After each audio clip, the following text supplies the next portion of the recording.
Hey guys, this is an awesome time. I'm so excited, guys, about the information I'm about to present to you.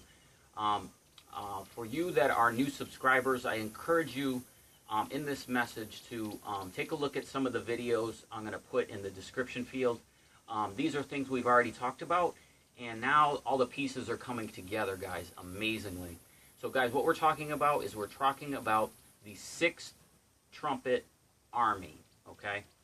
There's a great many mysteries here, things that are codes that must be unlocked, seals that must be released. Daniel said that in the last day, the book is sealed until the times of the end. Well, we're in the times of the end. So now is the time for the information. The books in the Bible have been there for thousands of years, but now is the time for the information in those books to be released. And so, guys, we're going to release some of that information in this. And what we're talking about is this army. So let's go right to Revelation 9, and we're going to go through piece by piece the beginning part of this prophecy. And then the 6th angel sounded, and I heard a voice from the 4 horns of the golden altar.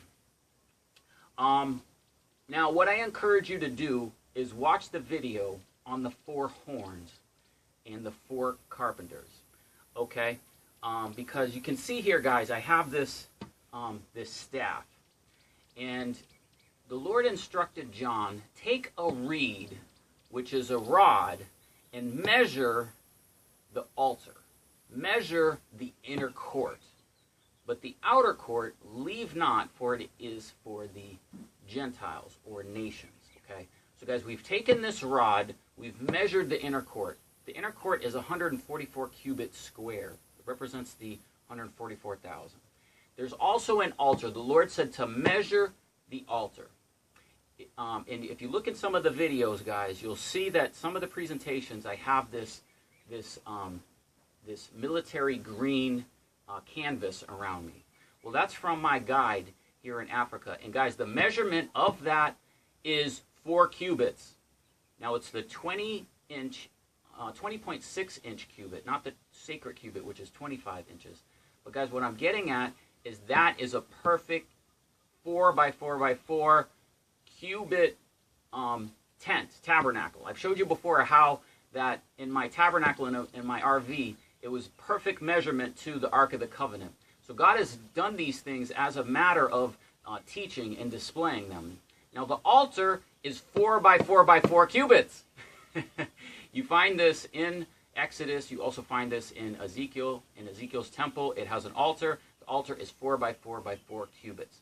Now he says, measure the altar. And I was measuring the altar and then observed that essentially what the Lord is getting at there, it's not the measurements of the altar, it's the 4 horns of the altar. Okay? So right here you see the 4 horns. Now the 4 horns are a type and shadow that were on the altar as horns that were in each corner, but they were a type and shadow of the 4 army generals. Okay, so guys, this is an army, and what we're getting is orders, instructions from the Lord of hosts on this army. We're going to see very, very clearly what those are. But I'm going to put the link in the description field.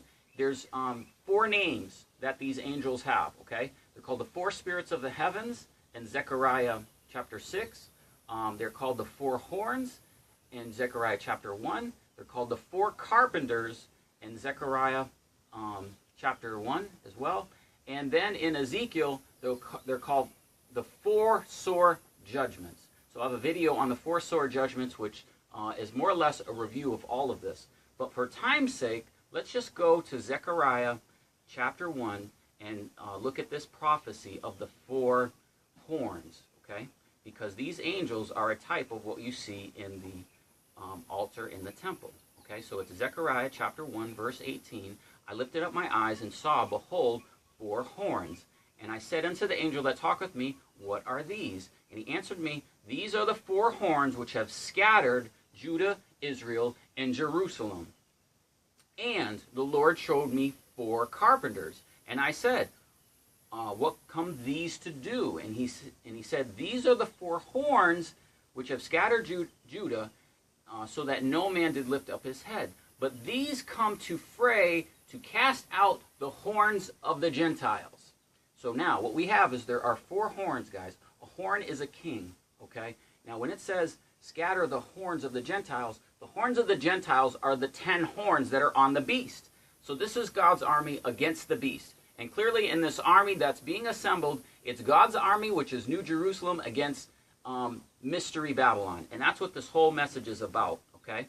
So we see clearly that these come to cast out the horns of the Gentiles, okay? So there are 4 horns. They're also called the 4 spirits of the heavens. They're also called the 4 carpenters, and they are also the 4 spirits of the heavens. And they are the 4 horse riders that you see in Revelation chapter 6, okay? They are first on the scene. I have a lot of information on this topic. I find it most interesting. And just briefly, Zechariah chapter 10 talks about the corner, the nail, the bow, and the oppressor. Again, these are their descriptions as both the 4 horse riders, because it talks about the horse riders, and the 4 carpenters, okay? So what I'm getting at is the first thing we have is the 4 horns. Now in English, when we read Revelation 9, it says 4 horns of the golden altar, all right? Now look at it differently. In English, the portion of that verse is not there. So it basically just says 4 horns, golden altar, okay? Which is before God. Now the 4 horns are talking, okay? Now an altar doesn't talk, a person talks, okay? So the 4 horns are saying to the 6th angel which had sounded the trumpet, it says, loose the 4 angels which are bound in the great river Euphrates. All right. Now here, guys, keep in mind what we're doing is we are releasing the seals. We are releasing the knowledge. So things are bound up and they are released in the times of the end, okay? So that's what we're doing. So as we look at this, guys, what it says is, loose the 4 angels which are bound in the river Euphrates. Now in your mind, the first thing you think of angels that are bound in a river that must be let out of the river. But instead of focusing on that, think about the verbiage, the words here. The wording here is symbolism. And the symbolism is, what is bound? Ask yourself a question. What is bound in the river Euphrates? Something is bound there, okay? And think of it as like a seal binds something. A seal encloses a scroll, and then that scroll is loosed, okay? So the revelation of these 4 angels is being loosed, being released, okay? It's not that the angels are physically in the river, but there's something about the river Euphrates that we must look at, something bound. Now, if you just do a simple search, it'll bring you to Jeremiah chapter 51. And this is amazing. In Jeremiah 51, let's go there and take a look, guys. I'm going to make notes of all this too. There's a lot of information I'm presenting to you, and I encourage you to take these notes and study this. For time's sake, this prophecy, I could expound on this for hours. I think it's fascinating. But we don't have the time to do that. But in the end of Jeremiah chapter 51, verse 60, it's a long chapter, but this is what it says. Jeremiah wrote in a book all the evil that should come upon Babylon. Okay? Now, let's remember what we were just looking at, the Euphrates, right? So there's information that's bound in the Euphrates, right? Now, guys, the Euphrates is very significant because the Euphrates is the border of the Promised Land, okay? So on one side of the Euphrates is the Promised Land, okay? Consider that New Jerusalem. That's God's side, God's promise to Abraham, Isaac, and Jacob, God's promise to his believers. On the other side of the Euphrates is Babylon, okay? So it's a demarcation point and a line between these two things. Now, when the Jews went into captivity, they had an expression called on the other side of the river, okay? And that means that, see, they were taking captivity into Babylon. And we know in the book of Revelation, Mystery Babylon is who we're at war with, okay? And so Jeremiah gets this amazing prophecy against Babylon, and watch what it says. Jeremiah wrote a book, all the evil that should come upon Babylon, all right? Now remember, Babylon is on the eastern side of the Euphrates. Okay. That should come on Babylon, even all the words that are written against Babylon. And Jeremiah said to Sariah, when you come to Babylon, see that you shall write these words, and you shall say, O Lord, you have spoken against this place to cut it off, and none shall remain. Oh, excuse me. Basically, he was to read the book, the scroll. The scroll is just that chapter. I think it's either chapters 51 or 50 and 51, which this scribe was to read when he went captive into Babylon. All the words that were written against Babylon, so when he would come into it, he would read these words. And you shall say, the Lord has spoken against this place to cut it off, and none shall remain, neither man nor beast, it shall be desolate. And it shall be, when you have made an end to reading this book, that you shall bind a stone to it and cast it into the midst of the Euphrates. Okay? So what do we have? Is we have a scroll. The scroll is bound to a rock.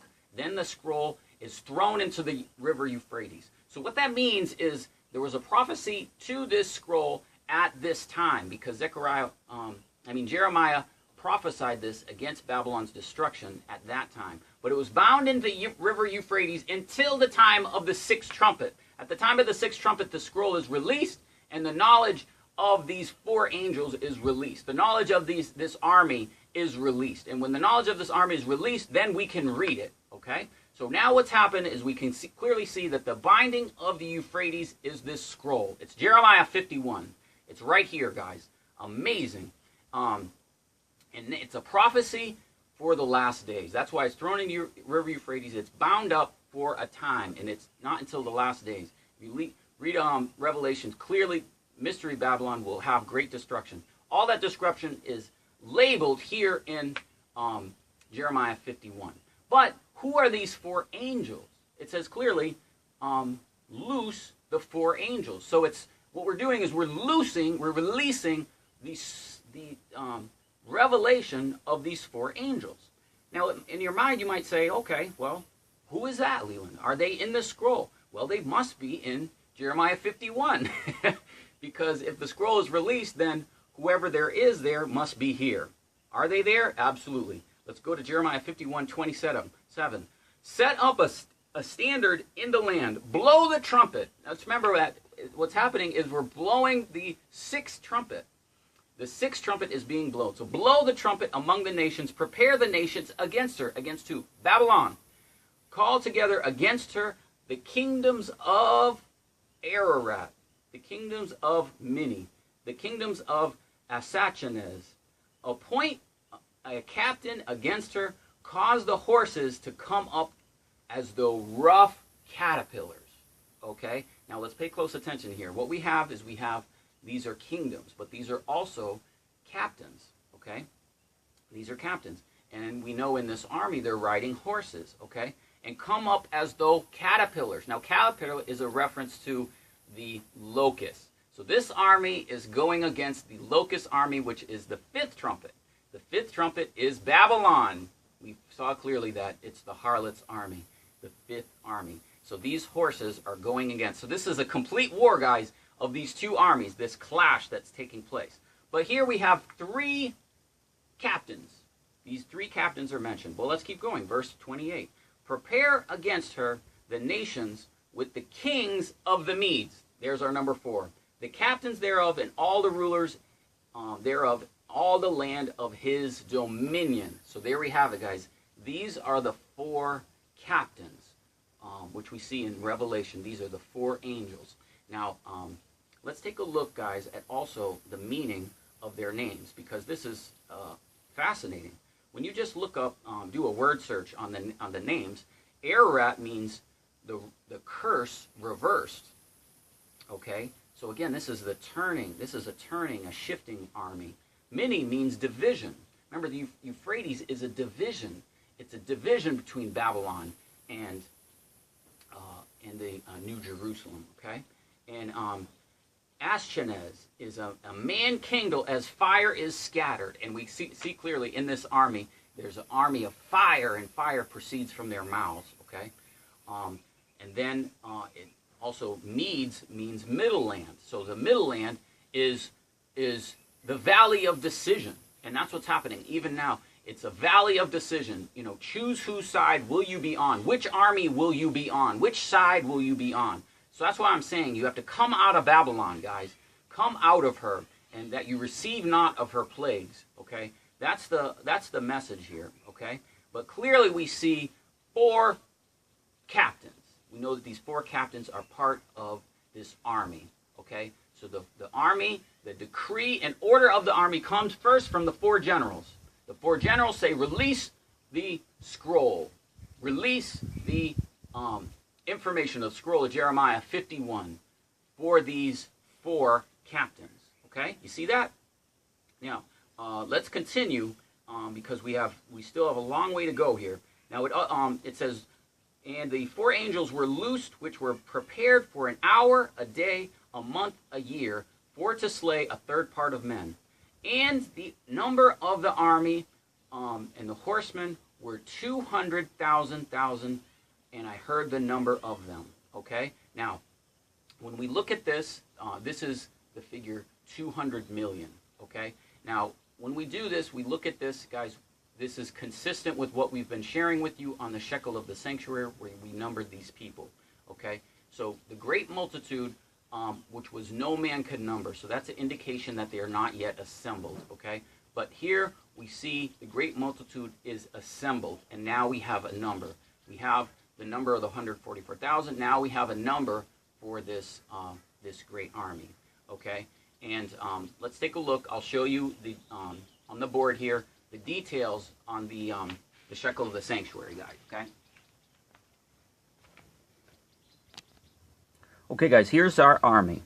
Now, in the army, in the parable, the Lord said there were those that were forgiven. They were forgiven 10,000 talents. Okay. And we also find out in Esther chapter 3, verse 9, that Haman is trying to kill the Jews, and he does a ransom of 10,000 talents. Okay? So clearly the 10,000 talents in Matthew 18:24 are those that the Lord has forgiven. These same 10,000 talents we find in Esther 3:9 of Haman that's trying to kill this army.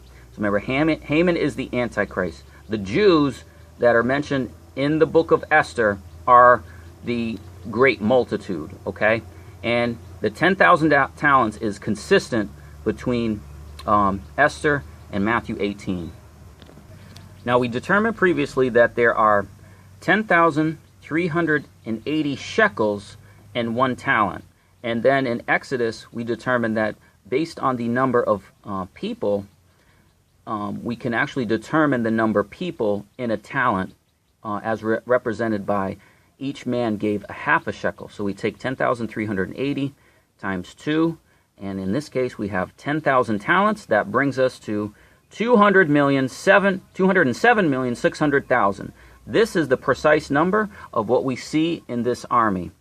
Okay? Now, yes, it says 200 million, but that's symbolic. This is the precise figure here through the shekel of the sanctuary. So, again, we find that in Esther 3, Matthew 18. Okay?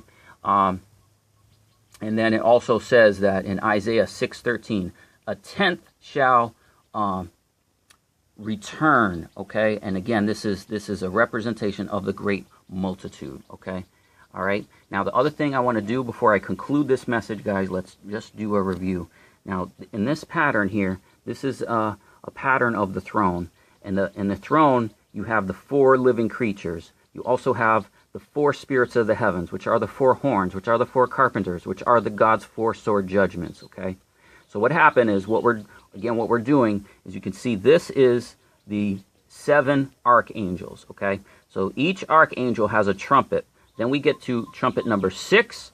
1, 2, 3, 4, 5, 6. And that is the one blowing the trumpet.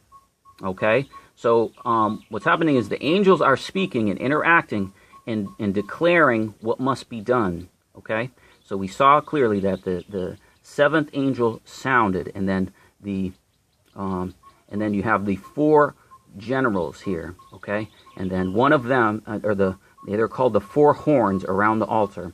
And then what they do is they say, release the seal, release the information on the 4 angels. Now, guys, I don't know who these angels are. I think they're men on the earth. I don't think they're, necessarily what we normally think of angel. An angel could be a messenger. So this could be, these 4 quote-unquote angels could be part of the man-child as well. We've told you about there are 7, which would include the 2 witnesses. So that's what I know. I'm not going to really go into a lot of speculation. My role is to unseal this information to you guys, okay? So, guys, that's what we have. We have the 200 million army, 207,600,000. We have the 4 horns. We have these 4 captains of the host, which will lead this army. So, glory to God for this information. This is I find quite fascinating. We will also continue the army. I'm not finished. I'll have to do another video, but eventually we'll also get into the martyrs. Okay, so guys, God bless you, and let me know if you have any questions or input on this most fascinating topic.